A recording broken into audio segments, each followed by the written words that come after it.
الحمد لله رب العالمين والعاقبة للمتقين والصلاة والسلام على رسوله الكريم أما بعد أعوذ بالله من الشيطان الرجيم بسم الله الرحمن الرحيم ذلك الكتاب لا ريب فيه صدق الله مولانا العظيم وصدق رسوله النبي الكريم ونحن على ذلك من الشاهدين والشاكرين والحمد لله رب العالمين. نہایت عقیدت و محبت کے ساتھ ہم اور اپنے داتا والا دونوں عالم کے مالک و مختار حبیب پروردگار مکی مدنی تاجدار مدینہ مجتبی محمد مصطفیٰ صلی اللہ علیہ وسلم سیدنا مولانا محمد وعلى آله وبارك وسلم صلاة وسلام عليك يا رسول الله صلوا عليه صلاة وسلام عليك يا نبي الله. امام اہل سنت سیدی سرکار اعلیٰ حضرت امام احمد اللہ خان حاضر بیت شاہ فرماتے ہیں اللہ کی سرسادہ قدم شان ہے یہ اللہ کی سرسادہ قدم شان ہے یہ انسان نہیں انسان کوئی انسان ہے یہ قرآن کو ایمان بتاتا ہی نہیں ایمان یہ کہتا ہے کہ میری جان ہے اور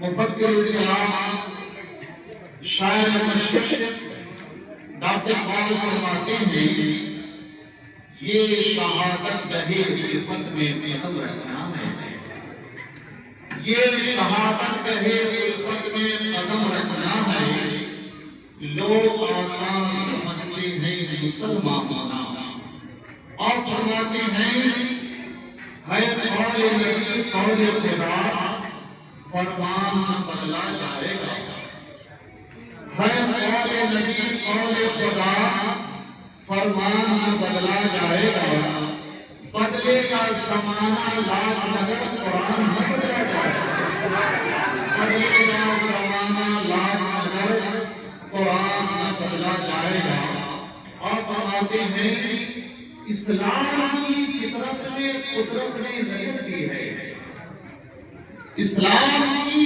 فطرت میں قدرت نے لچک دی ہے جتنا ہی دباؤ کے اتنا ہی یہ بڑھے گا جتنا ہی دباؤ کے اتنا ہی یہ بڑھے گا آئیے قرآن عقیدت و محبت کے ساتھ ضرور پاک سیدنا مولانا محمد وعلى آله وبارك وسلم صلاة وسلام عليك يا رسول الله صلوا عليه صلاة وسلام عليك يا نبي الله. حضرات محترم وقت میں گنجائش نہیں کہ کوئی تفصیلی گفتگو کی جائے میں ناچیز حمید فقیر صلابہ تفسیر فقط رسول برکت کے لیے چند منٹ کے لیے حاضر آیا اللہ تبارک و تعالیٰ قرآن مجید میں ارشاد فرماتا ہے ذالک الکتاب لا ریب فیہ یہ وہ کتاب ہے جس میں شک کی کوئی گنجائش نہیں ہے علماء کرام تشریح فرما ہے حضرات جب انسان قرآن کی تلاوت کرتا ہے تو قرآن سامنے موجود ہوتا ہے کتاب سامنے ہوتی ہے لیکن کہتا ہے کیا ہے یہ وہ کتاب ہے جس میں شک کی کوئی گنجائش نہیں علماء کرام تشریف فرما ہے، بالخصوص حضرت علامہ مولانا قائد سلیم الدین صاحب جو ایک بہترین استاد ہیں. آپ اس سے معلوم کیجیے والدہ کا استعمال بعید کے لیے ہوتا ہے اور ہادہ کا استعمال قریب کے لیے ہوتا ہے. جو دور ہوتا ہے اس کے لیے والدہ کا استعمال کیا جاتا ہے، اور جو قریب ہوتا ہے اس کے لیے ہادہ کا استعمال کیا جاتا ہے. لیکن قرآن سامنے ہے، کتاب سامنے موجود ہے، کلام الہی ہاتھ میں ہے. ہم کہتے ہیں کہ یہ وہ کتاب ہے، اللہ یہ وہ کتاب ہے، حالانکہ ہونی چاہیے نہیں یہ کتاب ہے. لیکن قرآن جاؤ مسلمانوں، قرآن پاک وہ فصیح و بلیغ ہے جس کی فصاحت و بلاغت کو سارا زمانہ تسلیم کرتا ہے. اللہ اکبر. مفسرین کرام فرماتے ہیں ذالکہ کا استعمال اس لیے کیا گیا کہ یہود و نصارہ سے خلاف کیا گیا کہ تم قرآن کا انکار کرتے ہو اور یہ وہی کتاب ہے جس کتاب کا ذکر توریت میں بھی ہوا ہے، انجیل میں بھی ہوا ہے، زبور میں بھی ہوا ہے. اسی لیے ذالکہ کا استعمال کیا گیا. اور مفسرین کرام سے تفسیر یہ بیان کرتے ہیں کہ بظاہر تو کلام الہی ہمارے ہاتھ میں ہے، قرآن میرے ہاتھ میں ہے، لیکن اس کی عظمت، اس کی رفعت، اس کی شان بہت ہی بلند والا ہے. اسی لیے کہا جاتا ہے یہ وہ کتاب ہے جس میں شک کی کوئی گنجائش نہیں. دنیا میں بے شمار دھارمک کتابیں، مذہبی کتابیں ہیں، لیکن قرآن کے علاوہ دیگر کتابوں سے آپ پوچھو ایک کتاب بتا تو کہاں سے آئی ہے، تو کوئی کہے گا فلاں نے مجھے لکھا ہے، فلاں نے مجھے لکھا ہے، کوئی کہے گا فلاں میرا مرم کی بڑھائی. لیکن قرآن سے پوچھو، قرآن کو بتا دیں کہاں سے آیا ہے. تو قرآن اعلان کرتا ہوا نظر آئے گا قد جاءکم من اللہ نور و کتاب مبین. کہ تم مجھ سے معلوم کرتے ہو کہ میں کہاں سے آیا، تو سنو میں تو رب کی جانب سے نازل ہوا. اور قرآن سے پوچھو، قرآن یہ بتا تو رب کی جانب سے نازل ہوا تو یہ بتا کس مہینے میں نازل ہوا. تو قرآن اعلان کرتا ہوا نظر آتا ہے شہر رمضان الذی انزل فیہ القرآن.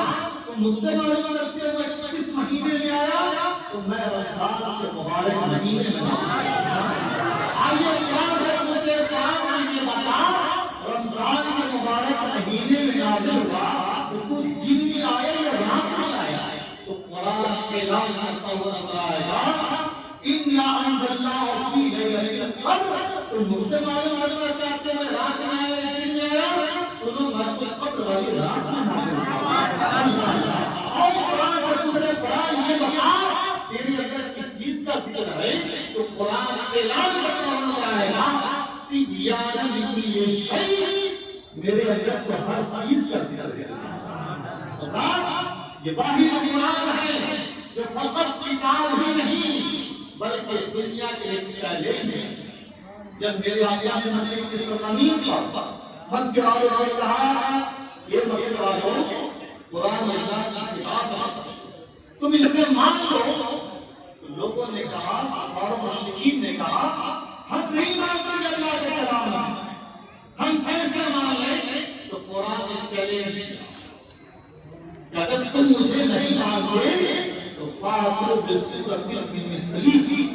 اگر تم یہ اللہ کا کلام نہیں مانتے تو تم میری طرح ایک سورت لے آؤ.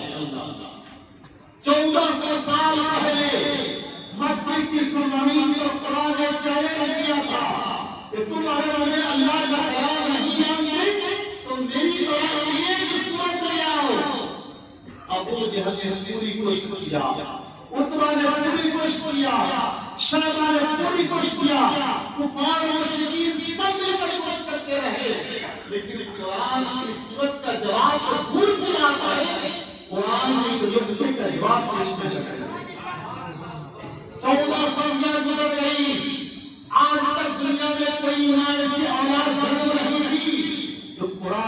نے قبول کر لیا. آج اسلام دشمنان اسلام ہیں یہ سوچتے کہ میں اسلام کو ختم کر دوں گا، قرآن کو مٹا دوں گا. اسلام کو ختم کرنا تو بڑا آسان ہے.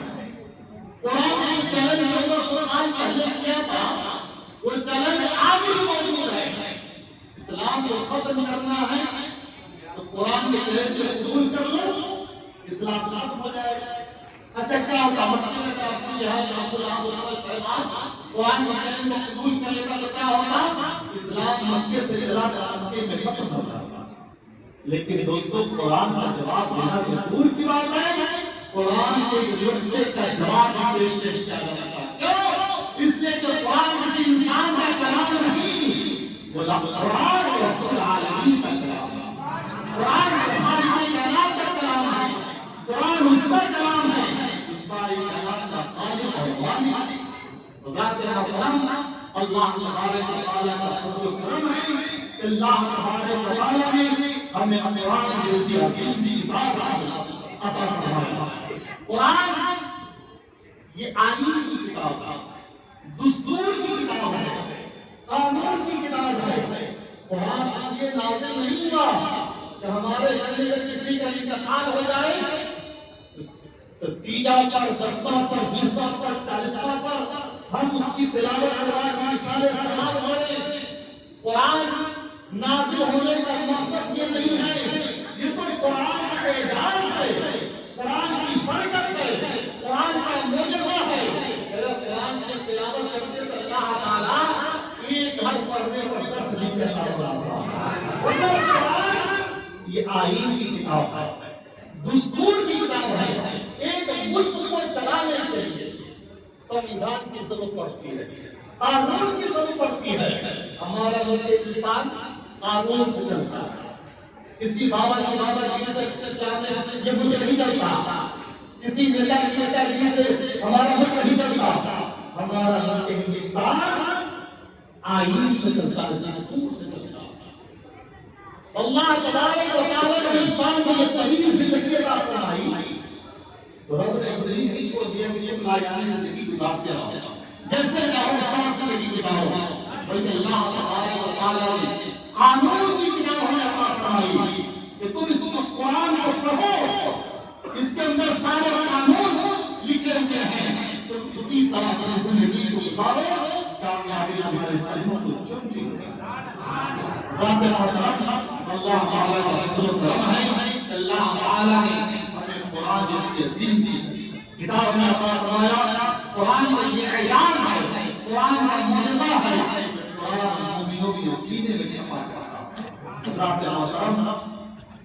اس مرتبہ بھی ماشاءاللہ 10 روزہ کا قرآن پاک جناتی مسجد میں ہوا. سب کے قریب کی بارگاہ میں دعا ہے مولا کریم کی بارگاہ میں سے قبول فرما لے. اور سننے میں پڑھنے میں کسی طرح کی امن سہوا خطائے رجیشے ہوئی ہو مولا اپنے فضل و کرم سے معاف فرما اور ہم سب کو قرآن کے مطابق زندگی گزارنے کی توفیق ربی عطا فرما. اگر تقریر کرنا چاہوں تو گھنٹوں لگ سکتے ہیں، لیکن میں آج کی تقریر کرنے کی وجہ سے حاضر نہیں تھا. فقط مجھے بلے کبھی حاضر آیا تھا. اسلام سے